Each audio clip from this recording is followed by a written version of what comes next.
We've also committed to maintaining a persistent naval presence of 3 Canadian ships in the region each year, representing more than 300 days at sea and 80 days in our partners' ports last year alone.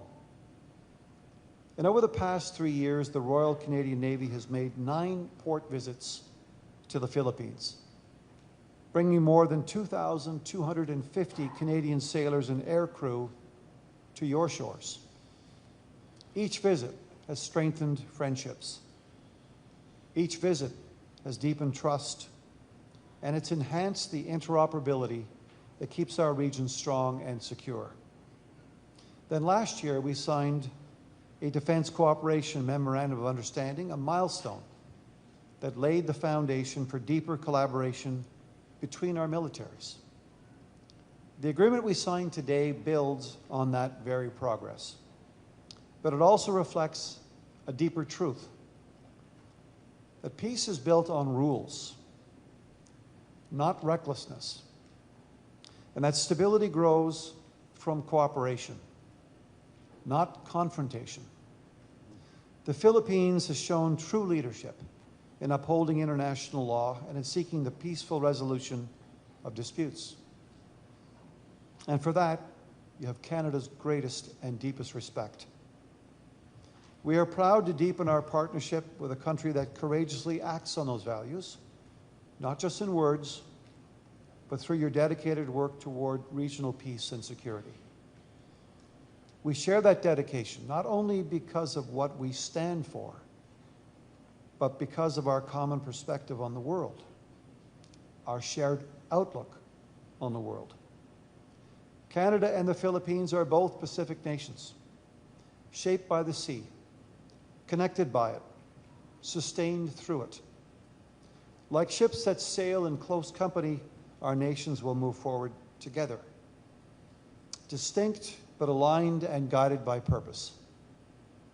Today's signing draws our ships even closer together, but we will not be anchored in place. We will raise our sails, the sails of 2 proud nations, charting a course toward a more secure and a more prosperous future. This signing is not the end of an effort.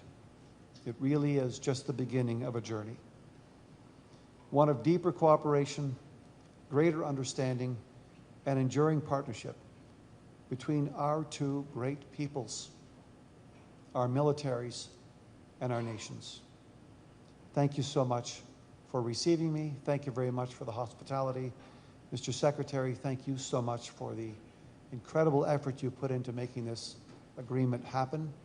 It's a great honor for me to be here to sign this on behalf of the Canadian people. Thank you, sir. We now invite Secretary Teodoro to give his opening statement. Thank you very much, Minister McGuinty.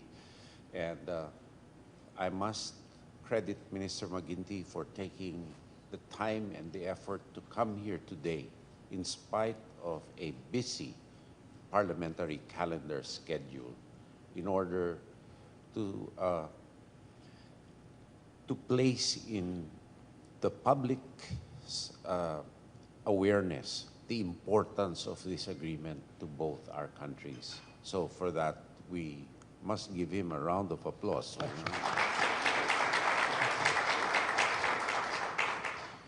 I believe that this agreement is a product of true convergence. First, our leaderships, from President Marcos, who, as Minister McGuinty told us earlier, had extensive discussions prior to and in the sidelines of APEC with Prime Minister Carney. And both gentlemen talked about various areas of convergence to include security. Secondly, it is also a product of our Department of National Defense, the Ministry of Defense of Canada, our Foreign Affairs Secretary, and Ambassador David Hartman. Third, our staffs worked double time to get this agreement finished in record time.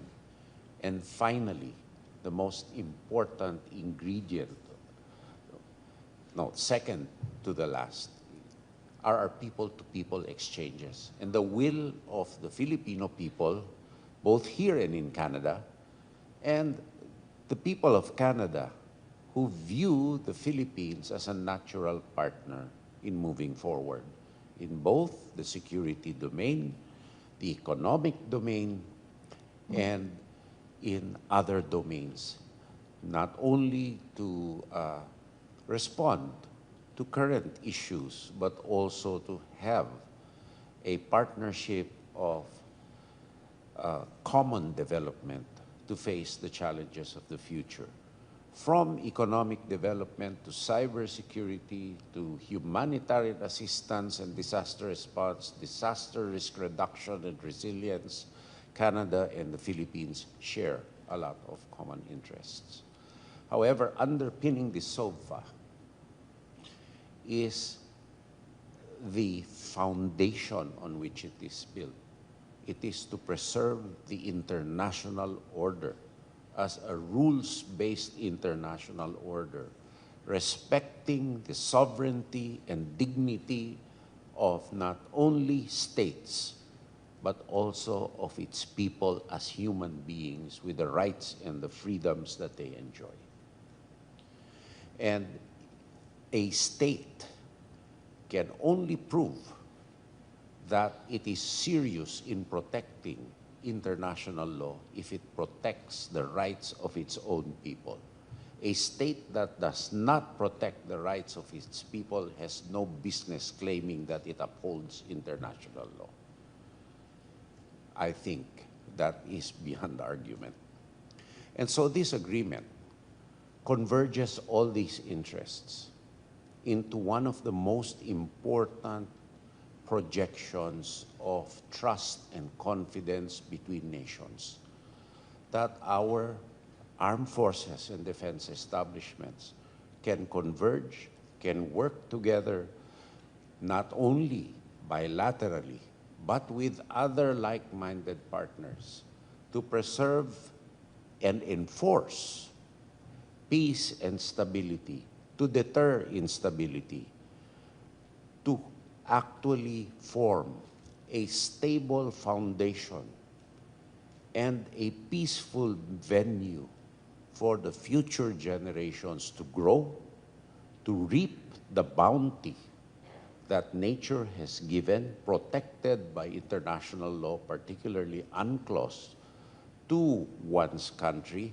to protect our sea lanes of communication, of which the Philippines, as an archipelagic country, needs in order to secure its survival, and Canada also needs for importation and export of its goods, protection of its people, protection of its domains, which are under threat daily, not only in the traditional military sense, but also in the digital and information domains, of which both countries will now have the formalized and legalized foundation and framework to work and collaborate with deeper. And it will also give both countries a chance to converge on a personal level, the members of both armed forces, to build trust, to build confidence, to build awareness and knowledge, which will cascade to bringing Canada and the Philippines on a more resilient footing internally, because it both helps, because we can share resilience mechanisms and information, and also externally, which is very important to provide the shield of law, to provide us and to shroud us, to provide a shroud against those forces that we may exist now, that we want to disrupt the way of life and our peace, stability, and security, but more importantly, to have a framework of predicting preventing or responding to the threats of the future which we may not know now.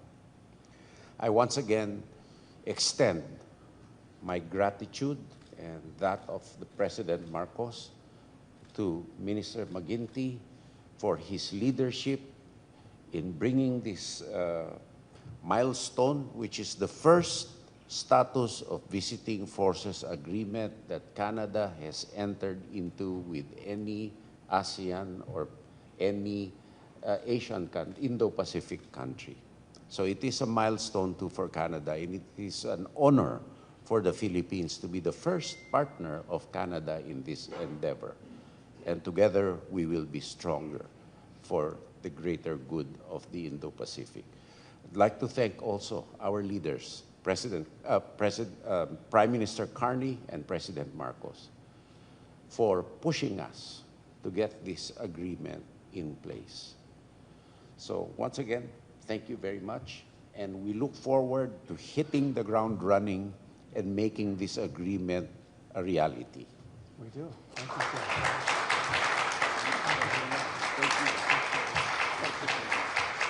Thank you very much, sirs. We will now proceed with the joint press conference. We now call on Joe Banahan of the ABS-CBN to give his question.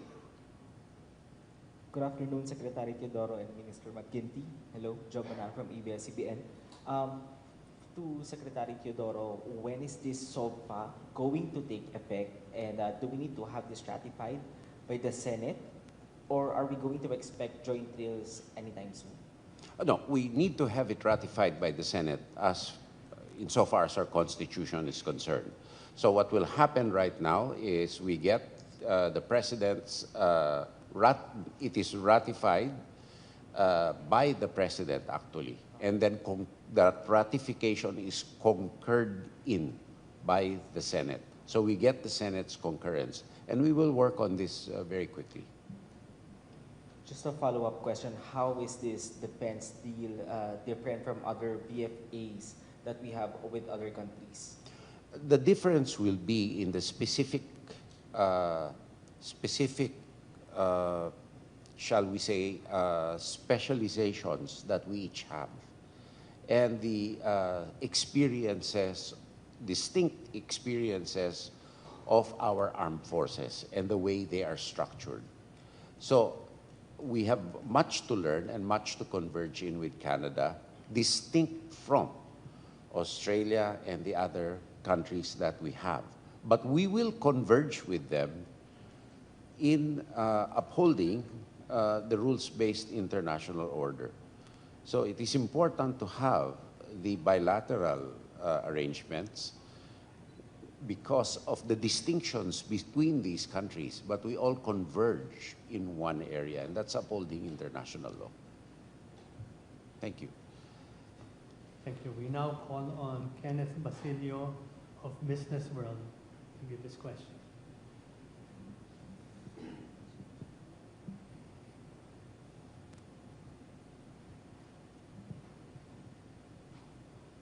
Good afternoon, ministers. The first part of my question is addressed to Secretary Teodoro. So, U.S. Defense Secretary Pete Hegseth last week unveiled a task force aimed at supporting the Philippines' deterrence efforts in the South China Sea. How would the task force specifically go about in helping Manila deter Chinese aggression in the waterway? And how would the task force influence the balance of power in the South China Sea? And for the second part, for Defense Minister McGuinty, is Canada also looking at a similar task force once the VFA with the Philippines takes effect? Thank you. I'll answer a bit of both. The Task Force Philippines was unveiled by both Secretary Hegseth and myself. It is an agreement that we came about because it is an agreement between U.S. Indo-PACOM. It is an operational arrangement between U.S. Indo-PACOM and the Armed Forces of the Philippines as the task force to converge all our bilateral activities. And that is why we also, General Bronner has already started the Strategic Command, which has come into being, which will form part of that task force. But as we said, a task force, we use the term task force. A task force has a specific mission, and that mission role is to converge with our resilience, both internally and externally, and it is a, shall we say, an efficiency mechanism to funnel all the activities. So we can we do not only converge in deterrence, but we also converge because of the frequency of natural calamities that have beset us. This task force will put more regularity into an immediate and quick response to the natural calamities that we are facing. Secondly, it is a function of the Mutual Defense Treaty, not the Visiting Forces Agreement. All these task forces are under the different articles of the Mutual Defense Treaty which we have with the United States. That is the basis of the task force. It is nothing new, but an operating agreement between General Bronner and Admiral Paparo raised up to our level. And upon the,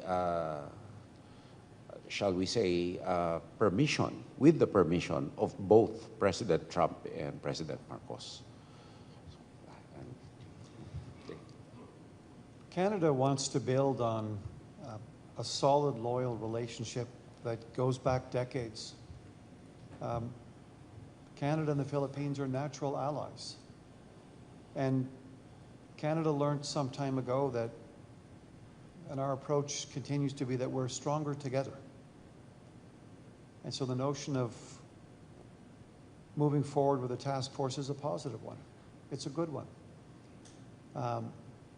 We see that increasingly it's about strategic partnerships like this, where two like-minded nations steeped in the same values can go forward and support each other and share and learn from each other. And as the Secretary and I discussed a moment ago, or a few minutes ago, the breadth of that partnership is expanding. We'll be moving forward on training fronts, on exchanges with our military colleges, information sharing, understanding of cyber and cybersecurity. The Secretary was mentioning the incredible work that he and his team has done on new cyber standards for the Philippines. We're all contending with these challenges. And of course, maritime domain awareness. We hope to be present in the military exercises like Balikatan next spring. So there's so much positive that comes from this agreement today. It brings us closer together and builds on that 75 years of experience and partnership and trust and loyalty to each other. This is a very big day for, I think, for both of our countries. And we hope to see the snowbirds here in the future. Well, there's two kinds of snowbirds, Mr. Secretary. The CL-44 Yeah. snowbirds, yeah, the original ones. They're the snowbirds who, the planes, and then there are the Canadians who leave the winter. No, They're no, the snowbirds who fly no, away out of okay, the cold. both, Yeah. both, They'll be here. both. They'll be That's here. why Air Canada is That's increasing its exactly frequency. right. Now that we've expanded our flights, direct Yeah. flights to Manila, we'll be here. Up next, we have Patrick De Jesus of PTV News. Good afternoon. The Philippines recently held 2 days of naval drills in the West Philippine Sea with New Zealand, Australia, and the United States. And the Chinese military once again called the Philippines as the troublemaker in the region by inviting what they call non-regional parties. For Secretary Teodoro, how would you like to respond to this statement, and if Minister McGuinty would also like to give his reaction? All right. I think that statement is indicative of the regard of China for international law. Those exercises were held in open seas, in the high seas, where there is freedom of navigation and no one country controls that area. So if China makes that statement that you invite an outsider in the open sea area, then it is indicative of how it views international law. So are they saying that they own the area, or they have exclusive jurisdiction and sovereignty over the high seas? Are they saying that? If they say that, then you have your answer, how they regard international law, which is precisely why these kinds of activities have to continue to uphold international law. And it's not only in the seas, but also in the airspace. We see what they did to Australia in an international airspace with the P-8, where there was a dangerous maneuver by the Chinese. So if China feels that it is an intrusion on an area which under international law is a common area, then we refute that.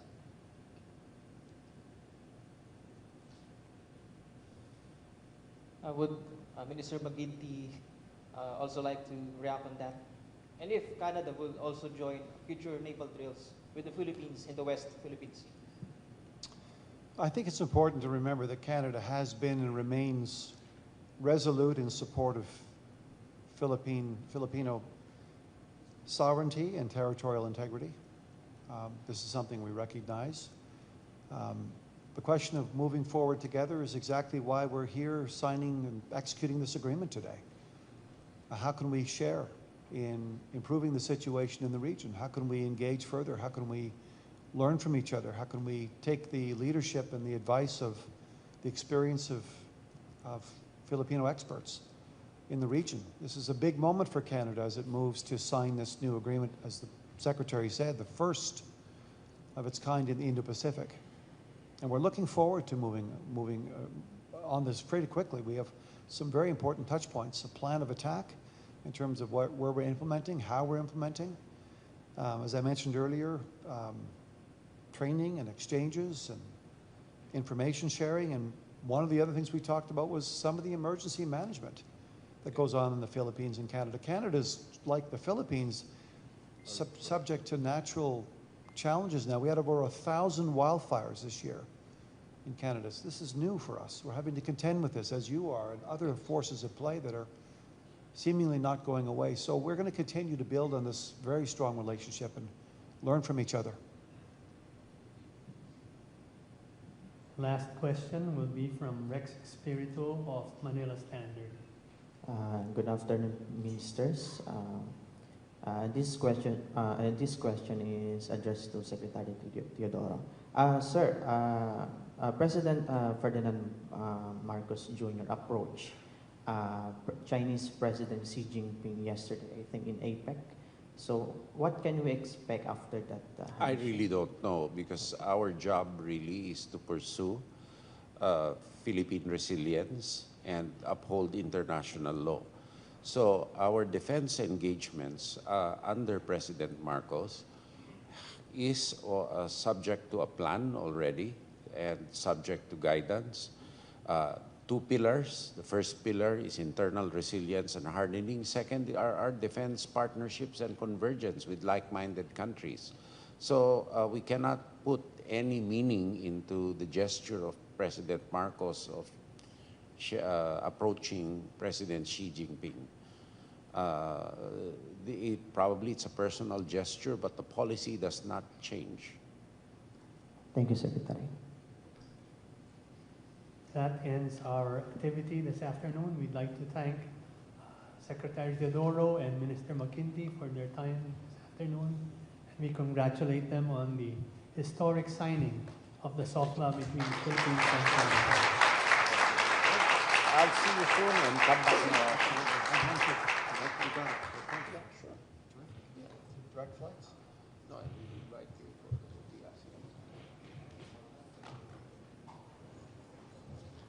We'd like to request our guests to remain in their place, except for the delegation from Canada and the Philippines, while our principals leave the venue. Thank you very much, everyone, and happy All Souls Day. Thank you for joining us today.